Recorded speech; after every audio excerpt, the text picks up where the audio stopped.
Assalamualaikum warahmatullahi wabarakatuh. Alhamdulillah bisa jumpa kembali di channel YouTube-nya Faiko Suki. Semuanya sehat, mudah-mudahan senantiasa semangat. Guys, kali ini saya berada di ruangan Wakil Rektor 2 IAIN Purwokerto dan alhamdulillah sudah hadir di samping saya yaitu Bapak Dr. Haji Ridwan MAG. Assalamualaikum Bapak Ridwan. Waalaikumsalam warahmatullahi wabarakatuh. Sama pandemi sehat? Alhamdulillah sehat. Saya sudah vaksin. Oh, sudah vaksin? Oh iya, alhamdulillah. Berarti termasuk prioritas gitu. Yang sudah. diprioritaskan. Dan Bapak Dr. Haji Ridwan MAG ini beliau spesifikasinya yaitu di masalah hukum fikih modern nih Pak, kalau tidak salah ini yang hukum Islam nih, hukum Islam. Dan ini sangat tepat sekali dengan tema yang akan kita bawakan pada kesempatan kali ini, yaitu tentang semarak atau viralnya berita tentang Aisyah Wedding Organizer itu Pak. Oh iya. Yang di situ sebuah semacam wedding organizer itu memfasilitasi pernikahan siri, terus kemudian poligami, juga pernikahan dini. Mantap. Nah, mantap. Yang berkembang di masyarakat sekarang itu semuanya hampir kontra. Dari mulai alasan yaitu melanggar Undang-Undang Perkawinan nomor 16 2019 kalau nggak salah. Terus kemudian juga Undang-Undang Perlindungan Anak. Belum lagi hak-hak anak yang terrampas. Terus kemudian juga hak pendidikan dan lain sebagainya. Nah, saya ingin menggali dari perspektif hukum Islamnya Pak, atau dari sisi syariahnya tentang masalah pernikahan dini itu sebetulnya bagaimana. Karena kalau fenomena itu semuanya kan memang undang-undang positif, hampir semuanya memang justru itu kan merupakan pelanggaran. Nah, tapi mungkin dari perspektif Islam atau hukum Islam ini mungkin ada yang berbeda atau bagaimana? Pertama tentang apa ini? Poligami? Bukan, tentang yang pernikahan dini dulu. Oh, pernikahan dini. Jadi ya di dalam Islam itu memang kaitannya dengan batas usia ya, haddul buluh dari orang baik laki-laki dan perempuan itu kan ada ya. Jadi kalau laki-laki itu sudah al-ihtilam, gigi basah gitu. Lalu kalau perempuan itu haid. Itu adalah ciri-ciri kedewasaan dari seorang laki-laki maupun perempuan. Itu ini lebih pada indikator-indikator biologis.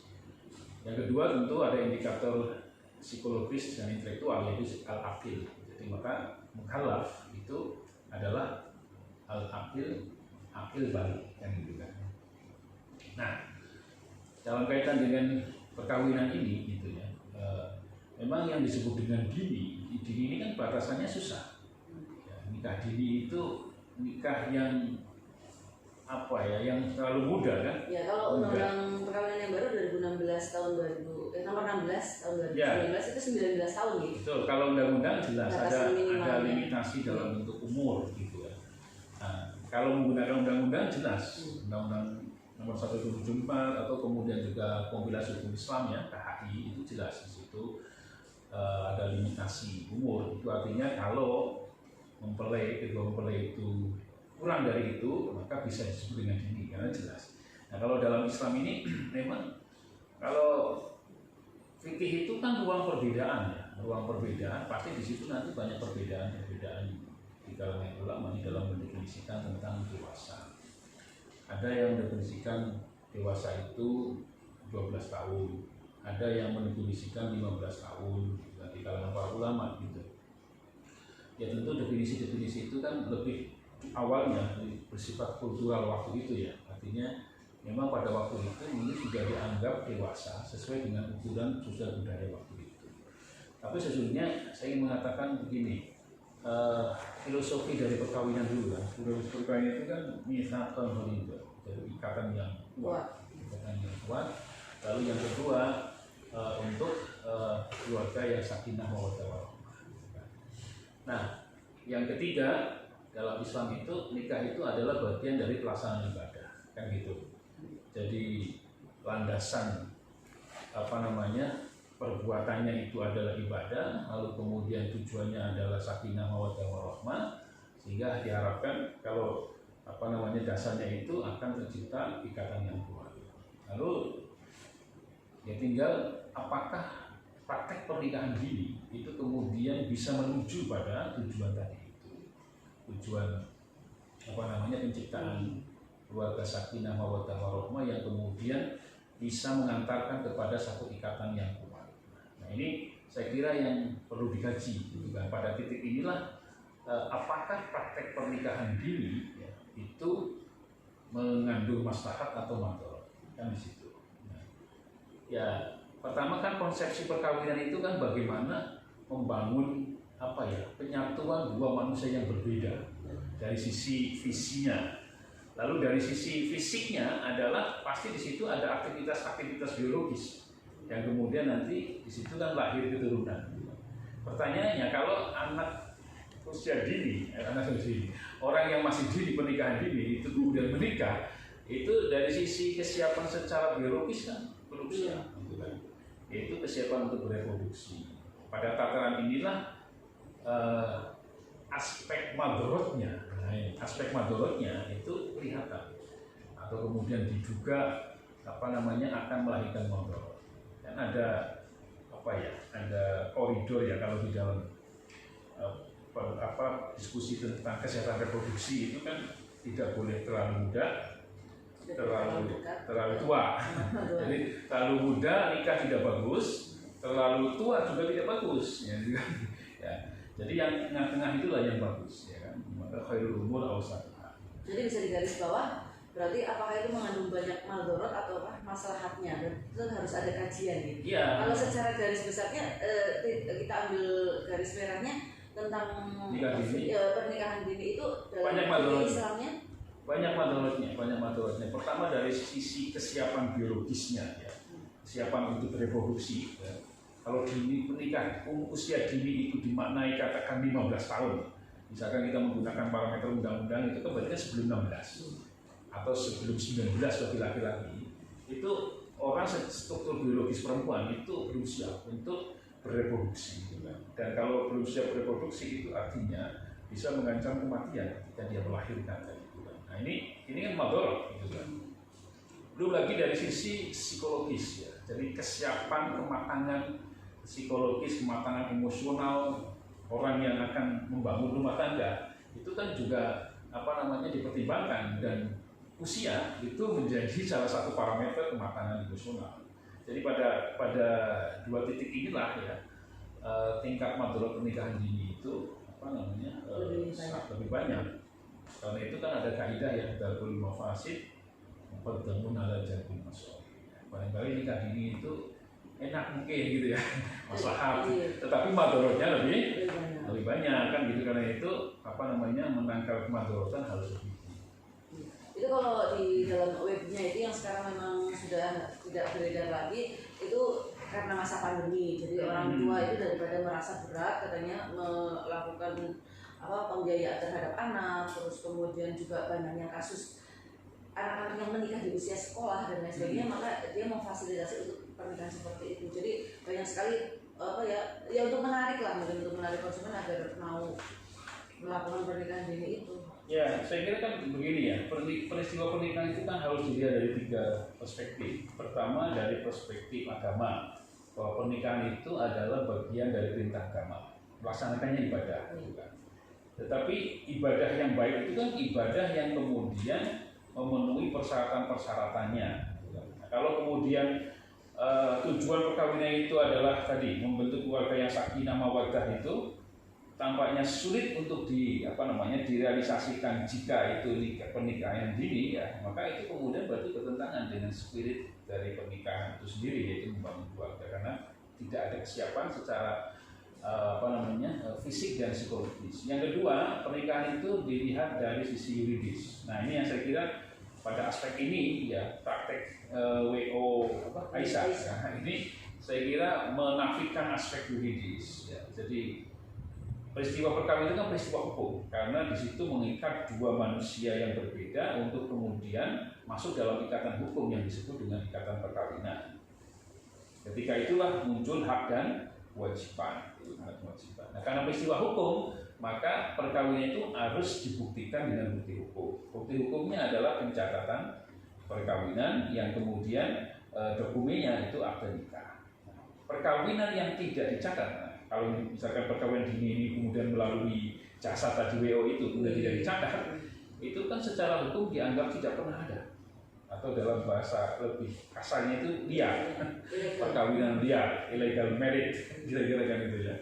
Nah, kalau illegal marriage itu secara hukum perkawinan dianggap tidak pernah ada, dan karena itu semua produk perkawinannya menjadi tidak sah, kan gitu, menjadi ilegal. Tidak mendapatkan waris dan lain sebagainya. Ya, hak hukumnya kan hilang. Hak hukum para pihak di situ berarti istri, suami atau anak ya. Jika kemudian terjadi masalah hukum di situ, maka tidak ada hak hukum. Kenapa? Karena tidak ada bukti hukum yang menandai hubungan hukum di antara mereka. Oh, ini anak saya, oh ini ibu saya, ini bapak saya, kan tidak ada. Tidak ada bukti hukum yang kemudian di situ tidak ada ikatan hukum. Nah, ini bahayanya di situ. Tapi di web tersebut juga dituliskan bahwa pernikahan siri itu tidak melanggar aturan hukum, karena dalam agama sekali-kali kan membawa agama di situ juga. Itu adalah dibolehkan. Itu gimana, Pak? Loh, ini yang berbicaranya tinggal bicara hukum apa? Ya, kan hukumnya hukum negara. Kalau frame-nya hukum negara, maka itu tidak boleh. Dan yang perlu dipahami juga begini loh. Undang-Undang Nomor 1 Tahun 74 ataupun bahkan kompilasi hukum Islam itu hukum Islam. Itu hukum Islam yang disebut dengan qanun. Kalau menurut saya posisi fikih yang mungkin dimaksud dengan hukum itu fikih, dengan qanun itu lebih tinggi qanun. Artinya kalau menurut saya tingkat ketaatan kita orang Islam ini ya, itu harus lebih taat kepada undang-undang yang sudah diresmikan oleh negara, yang undang-undang itu bersumber dari hukum Islam daripada fikih. Karena posisi konon ini ya, ini lebih tinggi daripada fikih. Di dalam konon itu otomatis adalah aturan-aturan fikih positif yang mengadaptasi fikih. Jadi kan begitu. Namanya kompilasi hukum Islam. Itu bentuknya kan impres misalkan ya. Untuk Presiden Nomor 1 Tahun 91. Itu kontennya kan dari fikih. Itu artinya ketika fikih itu kemudian masuk di dalam kerangka peraturan perundang-undangan, di situ kan berarti secara konten itu adalah fikih. Dari sisi kekuatan hukumnya, fikih yang sudah mendapat legitimasi hukum oleh negara. Tapi kalau misalnya fikih tersebut belum dilegitimasi oleh negara, itu bukan merupakan konon gitu? Ya belum. Ya, konon itu kan disebut dengan hukum positif. Ya, hukum positif itu artinya peningkatan status. Yang kayak konon ya, konon itu adalah peningkatan status dari hukum Islam dalam tanda kutip fikih menjadi peraturan perundang-undangan yang resmi diresmikan oleh negara. Tapi maksudnya lebih tinggi gitu kan. Karena itu kalau saya cara berpikirnya ya, tidak lagi bersifat dikotomik bahwa ini hukum Islam ini begini, kalau menurut undang-undang KH itu begini. Karena baik Undang-Undang Nomor 1 Tahun 74 maupun KHI ya hukum Islamnya sendiri, bahkan yang posisinya sudah dinaikkan, lebih kuat gitu kan. Jika tidak bisa berpikir dikotomik semacam itu. Dan itu memang menjadi satu yang amat sangat kontra, karena di situ kan di garis bawah bahwa itu bukanlah merupakan pelanggaran hukum negara gitu. Terus itu satu lagi Pak, tentang berikutnya tentang poligami. Ya. Nah, itu juga tentang wedding Aisyah juga memfasilitasi tentang poligami. Menurut pandangan panjenengan bagaimana? Yang pertama kan begini, poligami itu dalam Islam jelas ada ya. Fankihu ma taba lakum min nisa'i masih sudah saya. Artinya sesuatu yang mungkin boleh dan mungkin dilakukan. Ini secara normatif gitu kan. Tapi di situ ada persyaratan. Ya. Lalu kemudian kebolehan itu, ini kalau kemudian digali dari berbagai pendapat para ulama ya, kebolehannya kan kebolehan bersyarat. Kebolehan bersyarat, makanya di dalam ayat itu kan wa in khiftum alla tuqsitu bil yatama fankihu ma taba lakum min nisa'i masna wa thulatha. Jelas sekali bahwa di situ ada misi sosial. Jadi misi sosial poligami itu adalah bagaimana menghidupi janda dan anaknya. Karena itu sasaran. Tapi yang diambil bukan janda-janda, kebanyakan ya. Iya, ini spiritnya. Spirit dari poligami awal itu adalah untuk sebagai aksi sosial untuk menyantuni janda dan anak yatim. Itu pertama gitu. Yang kedua itu pun juga jika bisa berbuat adil gitu kan. Nah, ketika ini dalam Islam begini, kemudian kan dilegalkan menjadi undang-undang, maka muncullah Undang-Undang Nomor 1 Tahun 2004 dan kemudian kembali lagi juga kepada KHI bahwa poligami itu mungkin dilakukan, tetapi dengan persyaratan. Ada dua persyaratan kumulatif dan ada persyaratan alternatif secara hukum. Gitu. Kumulatif alternatif itu jika salah satunya ada sudah cukup, misalkan istri tidak bisa melahirkan, tidak punya anak, jadi tidak bisa melahirkan, tidak punya anak atau sakit ya, kemudian tidak bisa menjalankan kewajibannya. Kalau salah satu ini ada, maka suami punya hak untuk mengajukan izin poligami ke pengadilan. Lalu nanti akan diuji pengadilan, ketika suami mengajukan izin poligami akan diuji apakah izinnya layak diberikan, kan begitu prosedurnya. Nah, izin akan dikeluarkan jika memenuhi persyaratan kumulatif. Apa? Bisa berbuat adil, bisa ada izin dari istri yang pertama mungkin atau yang kedua kalau istrinya yang ketiga ya. Kemudian melampirkan pendapatan ya untuk menggambarkan kemampuan gitu kan. Nah, itu akan diuji oleh pengadilan. Jika kemudian layak maka akan diberikan izin. Inilah mekanisme poligami menurut undang-undang yang berlaku di Indonesia, Undang-Undang Perkawinan Nomor 1 Tahun 1971 dan Kompilasi Hukum Islam. Artinya poligami itu baik menurut hukum Islam dalam pengertian tadi normatif fikih ya, maupun undang-undang itu dibuka, memang boleh gitu kan. Tetapi dengan persyaratan-persyaratan yang sangat yang sangat ketat, yang menggambarkan sesungguhnya poligami itu dibuka sebagai pintu alternatif terakhir lah, gitu ya. Jadi karena mungkin saking banyaknya prosedur, makanya kemudian akhirnya lari ke pernikahan sendiri itu ya Pak? Ya, karena memang spirit dari pernikahan kita asasnya kan bukan poligami tapi monogami. Jadi asas hukum perkawinan kita adalah monogami, satu suami satu istri gitu kan. Tetapi bukan berarti poligami dilarang. Poligami boleh, ruangnya ada, tetapi persyaratan yang begitu ketat gitu kan. Karena tadi asas hukum kita ini adalah monogami kan. Jadi saya kira praktek yang WO tadi itu ya, itu dari sisi dari sisi madorotnya juga banyak, kemudian dari sisi undang-undang pasti bertentangan kan gitu. Terakhir Pak Ridwan, mungkin pesan Pak Ridwan kepada sekarang karena masa pandemi banyak mahasiswa, kemudian juga siswa SMP, SMA yang namun dari kasusnya untuk hamil di luar nikah, terus kemudian juga ya nyusul karena mungkin tidak ada pekerjaan untuk sekolah dan lain sebagainya, akhirnya banyak sekali kasus seperti itu. Pesan-pesan yang dikaitkan dengan legal formal, aturan hukumnya ketika melakukan pernikahan ya tadi siri ataupun kemudian pernikahan di bawah usia itu akhirnya berakibat bagaimana secara hukumnya gimana? Ya pertama begini ya, pertama tentu kalau tadi disampaikan bahwa menikah dini itu dilakukan, itu dia kan bukan sebab tetapi akibat karena terjerumus pada pergaulan bebas sehingga kemudian misalkan hamil dulu misalkan, itu artinya pilihan nikah itu kan akibat dari sebab pergaulan bebas kan begitu kan. Nah ini yang saya kira perlu diurai ya. Kalau gitu kan persoalannya adalah bagaimana kita membangun ketahanan keluarga sehingga kemudian aktivitas anak-anak kita ini bisa bisa terpantau dengan baik sehingga kemudian tidak masuk dalam lingkaran pergaulan bebas yang kemudian sampai di situ. Tapi seandainya pun kemudian, dan itu banyak kan kasusnya itu terjadi, kan mekanismenya bukan kemudian nikah siri, bukan, mekanismenya adalah tetap dengan nikahan yang dicatat dengan mengajukan dispensasi ke pengadilan agama jika memang masih di bawah 19 umur atau dini tadi itu bawah umur, itu ada mekanismenya. Jadi undang-undang pasti membuat ada way out, ada jalan keluar. Ya, jika terjadi sesuatu yang tidak diidealkan. Tidak diidealkan itu artinya apa?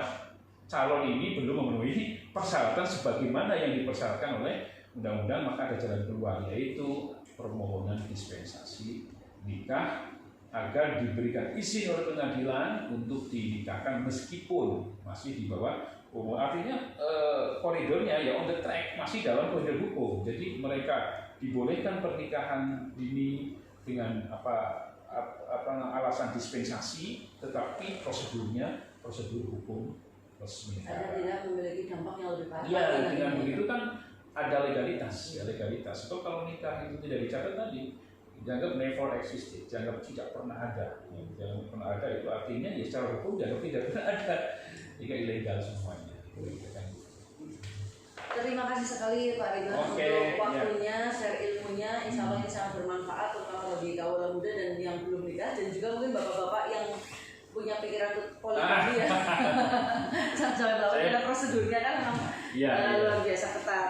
Guys, terima kasih untuk perhatiannya dan jangan lupa untuk like, comment, share, subscribe di channel YouTube-nya Pak Iko Suki. Terima kasih sekali lagi Pak Ridwan, semoga senantiasa sehat, lancar semua urusan. Wassalamualaikum warahmatullahi wabarakatuh. Waalaikumsalam.